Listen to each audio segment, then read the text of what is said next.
Hey, what's going on, everybody? This is Jerome, Uber Eats driver. So it's actually been a few months since I've come out with any video, posting on any topic in general.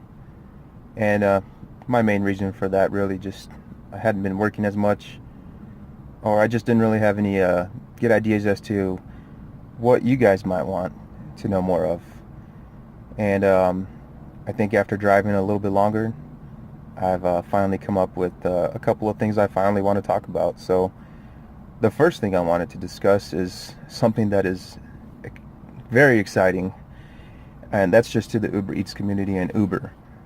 Part of the 180 days of change, one of the things that was coming was the tipping and also the 24-hour live support.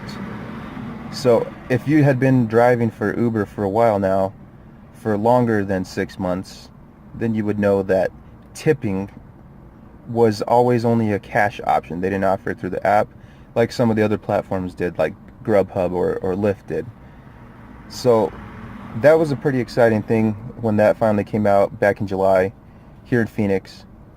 And there are some good and bad things to having tipping being added on a platform. The good thing about it is there's convenience to leave a tip.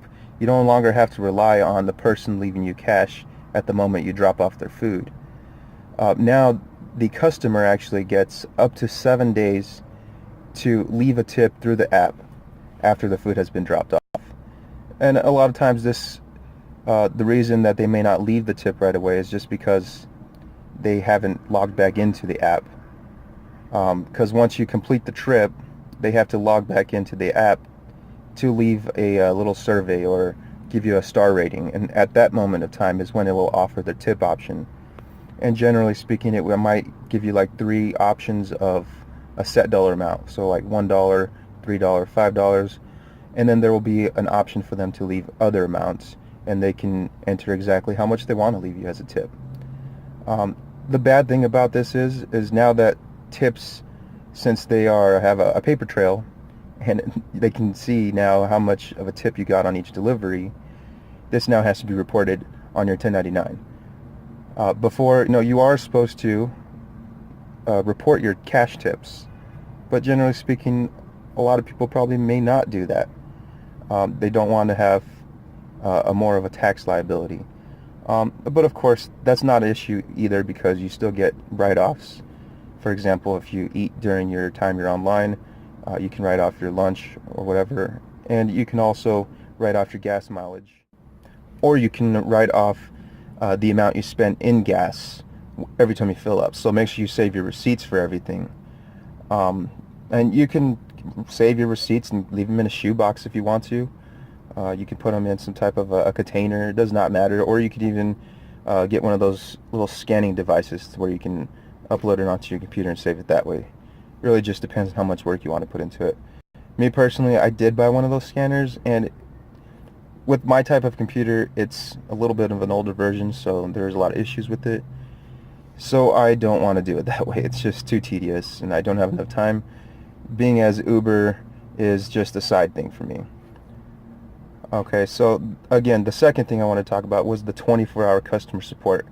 Now, I did have a chance to at least have a valid reason to want to give them a call, and this also helped me to provide some content to you guys. So I wanted to call them about the referral bonuses and cashing out, because as you know, you can cash out your earnings the same day you make them, or you can wait up until Sunday to cash them out if you want to.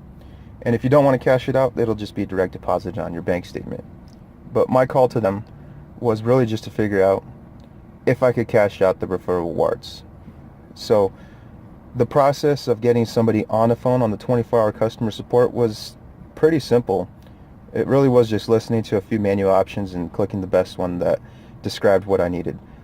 The only downside to that was when I did finally get somebody on the phone, the person on the other end, either they were just new and they're still going through training. They didn't really seem to have much of information on what I was asking. The person wasn't listening to while I was asking the question multiple times, and they weren't answering it directly. But again, this just comes down to a training issue. and there might have been a slight bit of a language barrier, and you know, that's fine. It seemed like possibly the company may have been outsourced to a different country, or the person I was just speaking to just didn't know English as much as a first language. But this was no concern so much. I mean, it did take a little bit longer to get my answer since they weren't answering it directly. But eventually, I was only in that call for about 5 or 6 minutes, and I did get my answer. So if you guys want to know if you can cash out your referral reward, you don't need to give the customer service support a call. I can tell you right now, they will not allow you to cash out your referral bonus. Any of your other promotions, like your boosts or surge earnings, they will let you cash those out. But referral, you do have to wait for the referral bonus to get direct deposited to your account. Not a big issue. I mean, if I needed money right then and there, I would have to just go do some rides, and that's fine. The other thing I wanted to talk about was deciding whether or not one platform is good for you, or if multiple platforms is good for you. Now, for me personally, I am a driver for Grubhub, Lyft, Uber, and UberEATS. And I think this is good to have a lot of different platforms across the board for you to use, because let's face it, there's going to be times where one platform days are busy and other times they're not, and that's okay. I mean, it's going to happen. So if one day Grubhub is not working very well for me, I could just switch over to UberEATS, or I could switch over to Lyft, whichever one I want to do. And that's the good thing too. Lyft and Uber, if I don't feel like picking up passengers and I just want to deliver food, I don't really want to deal with people, I just kind of want to chill in the car, that's fine too. I'll get on UberEATS or Grubhub. But I think it's smarter to have yourself available on multiple platforms, because with all of these, there's no minimal amount of rides that you need to give, or there's no minimal amount of deliveries you need to do. So you really can just do it whenever you want, because you're self-employed. You're a contracted employee. So that's up to you. Me personally, I don't do Grubhub as much as I used to, mainly because they don't have an in-app cash-out service like Uber and Lyft do. So if I wanted to use a cash-out on Grubhub, I would have to go through a third-party affiliate, and you would have to enter the information, which I do have information on. And if you did want to know what one of the websites I can use, I can give you that information as well. Or you can always look on YouTube from other rideshare drivers as well. I'm sure they'll give you the information. So with that being said, if this is something that you were thinking about doing and you wanted to make a little side money, these things are a great way to make side money. I love doing this thing after my normal job. So, and always, if you wanted to check out more information, I do have my website, www.ubereatsdriver.com. Make sure you use my referral link if you have not already signed up for any of these platforms.